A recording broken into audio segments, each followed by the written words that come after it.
Hello students, today we will be talking about a new topic, and this is theory of evolution and scientific revolution. In this topic we will be talking about Australopithecus, Homo habilis, Homo rudolfensis, Homo floresiensis and Homo naledi. But first we will be talking about the objectives of this study. In this topic the objectives are the religious perception regarding the origin of species, then we will be looking at scientific perception of the origin of species, then origin and characteristics of Australopithecus and Homo habilis, discovery of Homo rudolfensis and its features, and lastly we will be talking about Homo naledi. First, moving with the subtitle Theory of Evolution. Our most fundamental mysteries revolve around the question, who are we? What are we doing here exactly? What is our ancestry? Where exactly do we fit in the grand scheme of things? Where do we fit into the grand scheme of things? How do we know if our lives have meaning? When we die, then what? Now, these are the questions that have been asked by every culture at every point in time. Most societies have elaborate myths and beliefs that attempt to explain these fundamental concerns. Answers to these fundamental concerns regarding humanity's place in the cosmos can be found in cosmologies, which are conceptual frameworks that describe the universe, which means the cosmos, as an organized system. Now, coming to origin and myths, these origin myths traditionally considered the holiest of all cosmological ideas. They are based on the aforementioned questions. Origin myths explain how the world and its inhabitants were shaped by supernatural creatures or forces. Through ritual, education, laws, art and cultural acts like dance and music, they are passed down from one generation to the next. They have many layers of meaning and are presented through a language heavy with symbolism. These supernatural explanations are believed in to so much extent and have helped with answering these big problems. The creation of the universe is often a focal point in Genesis stories that also explain how humanity got here. For instance, Navajo Indians have long held the belief that supernatural and sacred holy people inhabited a series of 12 subterranean planets. The holy people are compelled to build the universe by crawling through a hollow reed to safety after an enormous underground flood. The hero Tivinus, monster slayer and child of the waters, were born to a goddess known as changing woman. Mortals, also known as earth surface people, they arose, and the heirs of white and yellow maize were fashioned into the first man and woman. Life, according to another cosmological legend, began with the cracking open of a cosmic egg in India. According to Taoism, a theological tradition with deep roots in China, the yin and yang, or male and female principles, are the metaphysical and physical foundations from which all life on earth emerges. The passive, negative, feminine yin is where cold and darkness originate, while the active, positive, masculine yang is where heat and light are generated. For Taoists, order and chaos are two sides of the same coin, and their mutual interaction is what created the cosmos and all life. Now, moving to the second headline, origin myths in the West. The ancient Greeks provided a number of legendary accounts for our species Genesis in the Western canon. Humans were originally said to have been created by Prometheus out of mud and seawater. As told in another myth, Zeus once told Peria to toss stones at him. Those stones eventually turned into human beings. The Greeks who thought about the universe after their time took evolution into account. Humans, according to Thales of Miletus, which belongs to around 636 to 546 BC, who lived at the time, evolved from fish-like ancestors before making the transition to land and becoming mammals. It wasn't until Aristotle, who lived in the last quarter of the 4th century BCE, that an early notion of creation by evolution was proposed. He argued, using evidence from comparative physiology and anatomy, that life had evolved from simpler to more sophisticated forms, beginning with single-celled organisms and progressing all the way up to the humans. The book of Genesis in the Bible contains the most influential cosmological tradition that has shaped Western perspectives on creation. These Jewish teachings explain how God fashioned the universe. The book opens with the words, "In the beginning, God created the heavens and the earth," and goes on to detail how everything from the sky to the plants, on the ground to the sun, and moons and stars, and birds and fish, and mammals, and people, ourselves even, was made over the course of 6 days.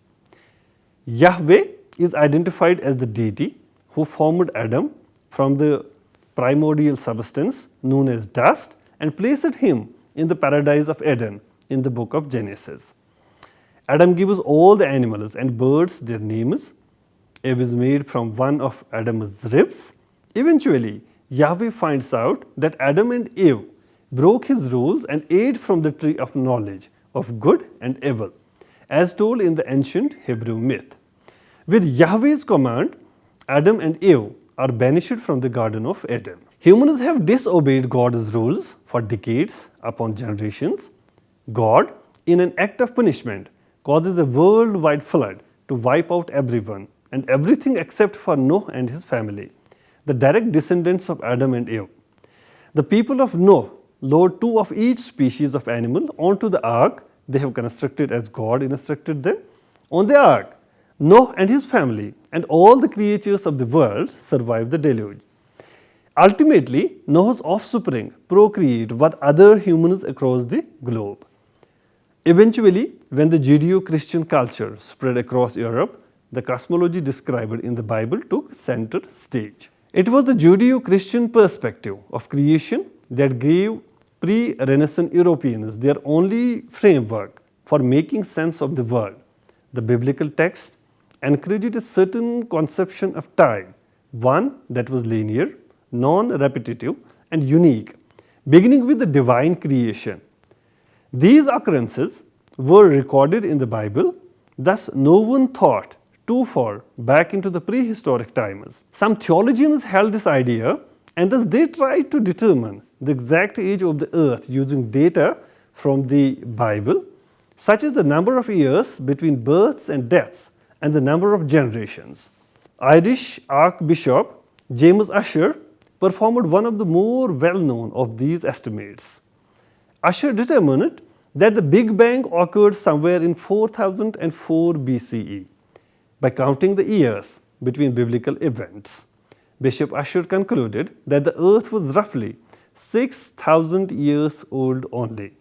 Because of the biblical creation story, people have a rigid, unchanging understanding of how old the earth is and how many different kinds of plants and animals there are. Medieval theologians concluded that the many types of plants and animals, they were fixed in nature. Since the Bible chronicled the creation of the globe and everything on it in 6 days, in His infinite wisdom, God designed each species of plant and animal to thrive only in a narrow range of habitats, and He never intended for them to evolve. Since the period of the divine creation, nothing had changed and no new species had arisen. Many early philosophers and theologians, they were affected by this view on the eternal nature of species. Now coming to the second subheading of the topic, the scientific revolution. As new scientific evidence emerged in Europe during the Renaissance period, around 1450 CE, long-held beliefs about the Earth's age and humanity's place in the cosmos were challenged. As opposed to popular belief, Copernicus and Galileo proposed the evolutionary theory that Earth is one of the many planets that revolve around the Sun.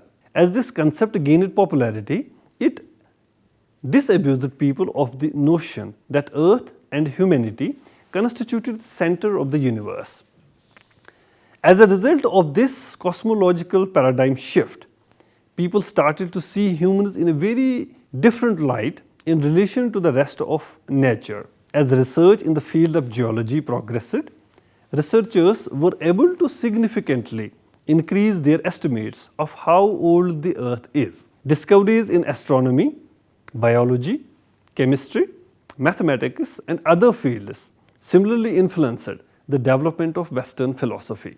The scientific theory of evolution, which holds that all plants and animal species originated through a gradual process of growth from earlier forms, was one of the most revolutionary ideas to emerge from the scientific revolution. The term evolution refers to the gradual accumulation of new traits within a population through time, is founded on a different form of knowledge, but that is not meant to be in conflict with the cosmologies.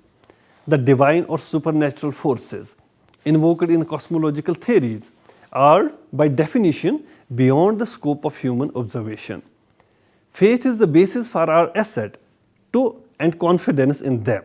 In contrast, scientific theories of evolution stem on the assumption that the universe is governed by predictable laws. It is important to remember that the scientific method is not an inflexible set of rules that always leads to the same conclusions. Instead, scientific theories are made up of hypotheses that will be tested and observed in the future.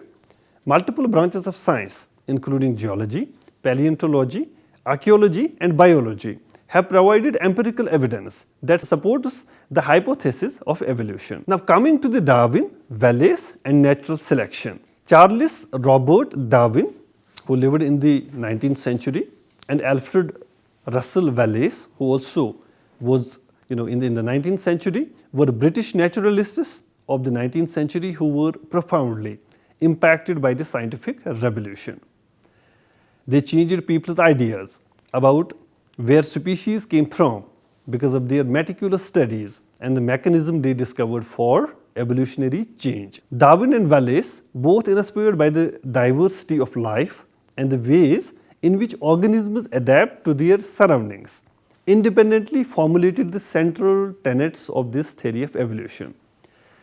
Now, natural selection is the process through which a population's genes change in response to environmental or natural factors that led to variation in reproductive success. This is currently understood to be one of the four main processes of evolution. In 1831, Darwin embarked on a 5-year journey around the world aboard the British ship HMS Beagle. He brought back samples of flora and fauna from a wide range of habitats. During the 1840s and 1850s, Wallace led an expedition to the Amazon to study the region's diverse plant and animal life. He then expanded his research to Southeast Asia and the Malaysian Islands, where he made similar discoveries. While both Darwin and Wallace separately proposed the idea of natural selection, it was Darwin's book, which is known as On the Origin of Species, which was published in 1859. It provided the most comprehensive and well-supported explanation of this concept of theory of evolution. Both Darwin and Wallace, in their work on natural selection, stressed the great variety among living things.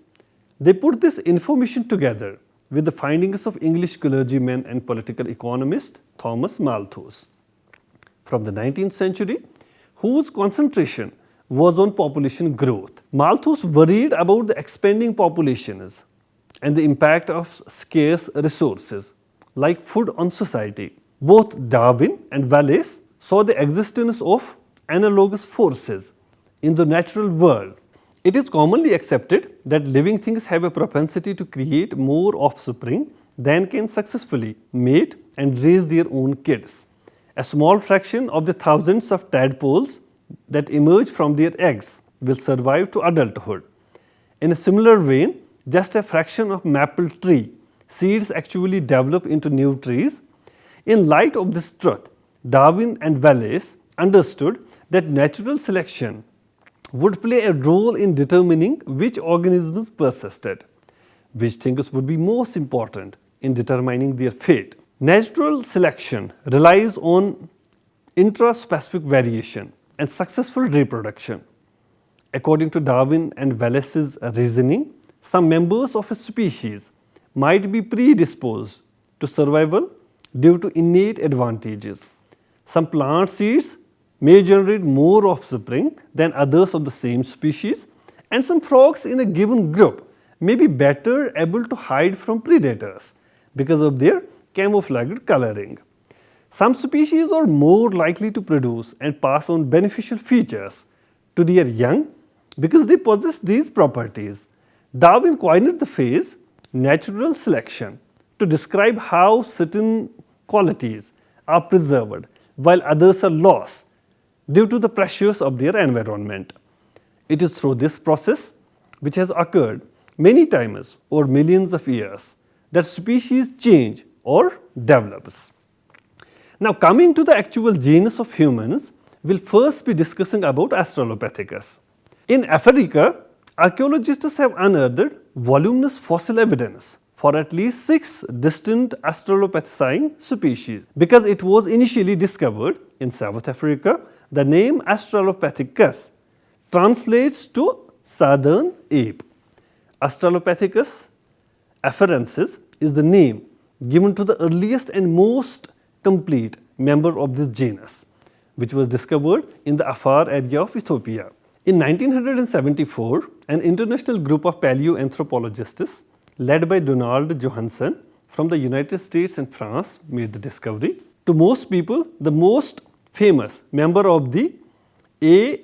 afarensis species is simply called Lucy, after the battles Lucy in the Sky with Diamonds. The preservation of 40% of this individual's bones allowed paleoanthropologists to ascertain its exact physical traits.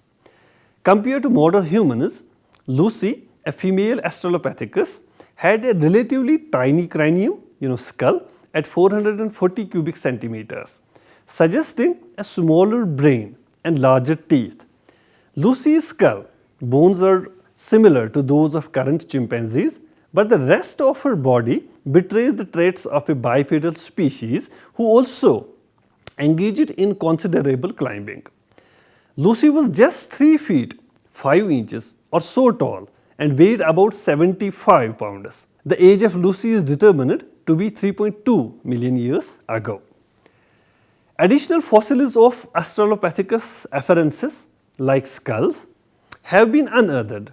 Other significant finds included those made in 1975 at Site 333, a fossil location near Hadar, which is located in Ethiopia.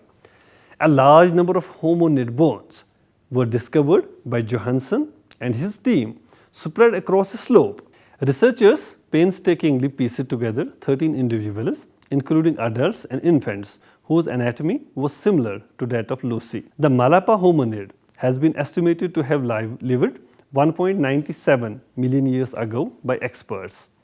Analysis of 2 fragmentary skeletons, including 3-dimensional scanning, indicates that A. sediba weighed at only about 77 pounds, but it possessed a rare synthesis of qualities such as hands that were deft enough for delicate manipulations but strong enough for climbing trees. Even though the pelvis and lower limbs point to bipedalism, the shoulders and forelimbs, they are extremely rudimentary.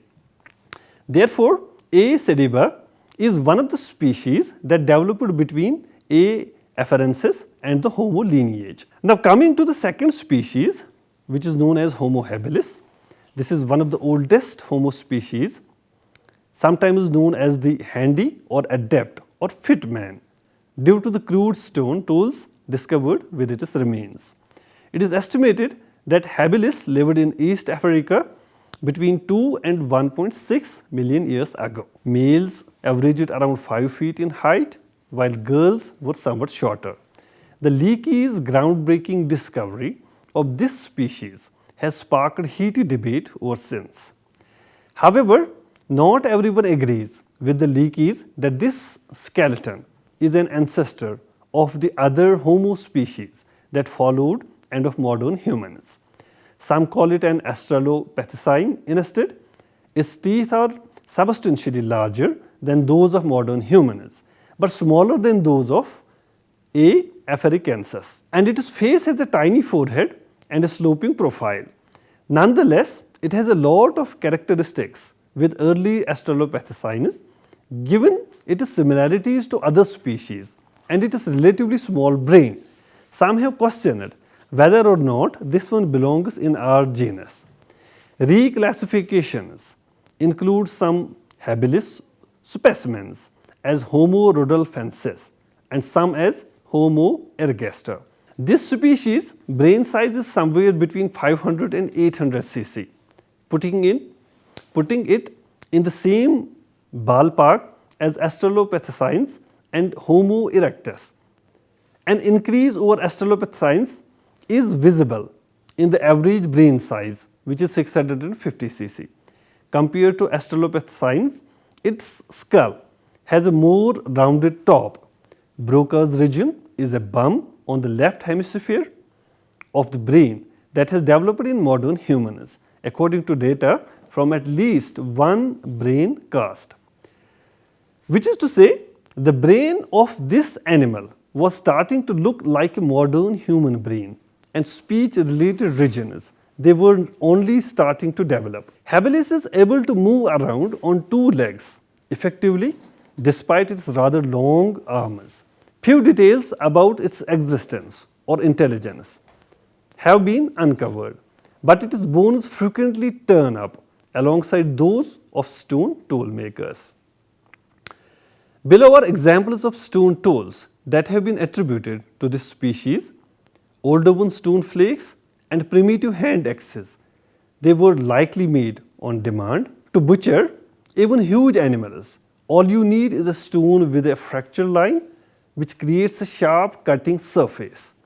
The above right photo shows a modern anthropologist using a stone tool constructed in the same way that ancient Homo habilis would have used it to skin a calf. The act of hunting has been seen by many as one of the primary causes of evolutionary change in early humans. The hunting hypothesis proposes that the need for intelligence, coordination, and aggressive behavior in the act of hunting led to the evolution of such traits.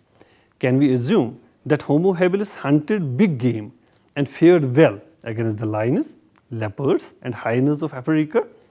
Maybe they were just scavengers and opportunistic eaters of rodents and insects. There is no clear response to the question at hand at the moment. Several alternative reasons, such as the growing importance of social intelligence, have been put forward in the meantime.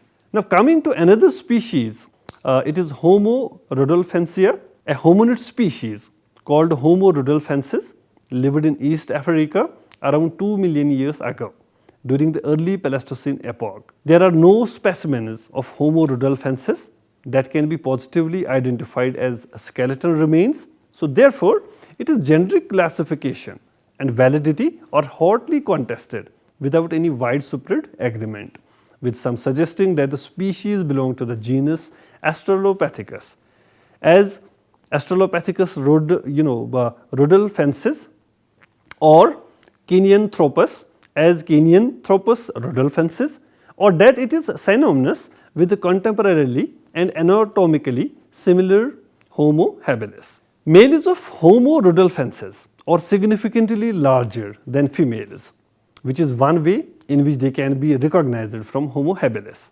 However, some researchers have proposed that male Homo habilis specimens make up the bulk of this species. Due to a lack of conclusive skeleton evidence, researchers have had to rely heavily on the proportions of Homo habilis in order to determine body size. Early fossils were found in 1973 in Kenya's Lake Turkana, then known as Lake Rudolph, and hence the name Rudolphus afrensis, and the following year Kenyan paleoanthropologist Richard Leakey described them in detail. Leakey placed them in the genus Homo due to this reconstruction of the skull fragments, which showed a huge brain volume and a flat face. But he did not identify a specific species. Leakey believed these specimens to be a very early human progenitor due to the fact that the horizon they were located in was dated to between 2.9 and 2.6 million years ago. Meat was a more common part of early Homo's diet than in that of Australopithecus, and it is generally believed that this contributed to their larger brain size. Now coming to another species, which is Homo floresiensis. In 2003, a joint Australian-Indonesian team of archaeologists searching for evidence of the first human migration of modern humans from Asia to Australia discovered the first specimens on the Indonesian island, which is known as Flores. Instead, they discovered a nearly whole diminutive corpse, which is known as, which is named as LB1 in the Lying Bua cave, and later excavations in 2003 and 2004 uncovered 7 more, bones, originally dated to between 38,000 years and 13,000 years ago. Over 10,000 stone artifacts, primarily lithic flakes, they were discovered in the cave, and artifacts like, as points, perforators, blades and microblades, they were found near the bones of an extant species of elephant who is known as Citigodon. These were likely hefted into barbs and driven into the animal. Evidence like this suggests the locals specifically targeted young Stegodon. The Sau Basin, which is located some 50 kilometers to the south, contains similar artifacts that have been linked to the Homo erectus, which is the ancestors that lived there. These artifacts, they have been discovered alongside the bones of the Stegodon and the Komodo dragon. Now coming to another species of humans, which is known as Homo naledi. In the cradle of humankind, South Africa, spelunker Rick Hunter and Steve Tucker discovered hominid remains at the bottom of the naledi chamber on September 13. They went back to the chamber on the 24th of the same month and took pictures, which they showed to South African paleoanthropologists whose name was Pedro Boshoff and Lee Rogers Berger on October 1st of the same year. Hunter and Tucker, the self-proclaimed, underground astronauts, they were among the members of the excavation team that Berger subsequently put together. Cave explorers had already entered this chamber, likely in the early 1990s. While majority of the chamber's floor had not been walked on before 2013, they moved several bones and may have caused more harm. It's roughly 80 meters away from the entrance, down a drop of 12 meters, and the main tube is around 25 to 50 centimeters wide. More than 1550 pieces of bone from at least 15 people, which included 9 juveniles and 6 adults, they have been retrieved from the clay-rich strata. The findings were published in 2015 by Berger and co-workers. Cup-shaped wearing on the rear teeth may have been caused by gritty particles and dental chipping, and wear indicate a diet high in small, hard things like dirt and dust. Possible sources include dirty tubers and roots. Alternately, the dry climate may have blown dust onto the foot, covering it in a layer of the substance. It is likely that they regularly consumed seeds and nuts, both of which are very large and hard foods, but that they were ground down into more manageable sizes before eating. Whichever the case may be, H. naledi appears to have filled a niche different from that of other hominians found in South Africa, such as Australopithecus and Paranthropus. All 3 species, their teeth, however, show that they had to use considerable shearing force to chew through tough materials such as plant or muscle fibers. Possibly as a result of food preparation methods such as frying, the teeth of the other Homo species are unable to generate forces of this magnitude. So with this, we end this lecture and hope to meet in the next lecture. Thank you.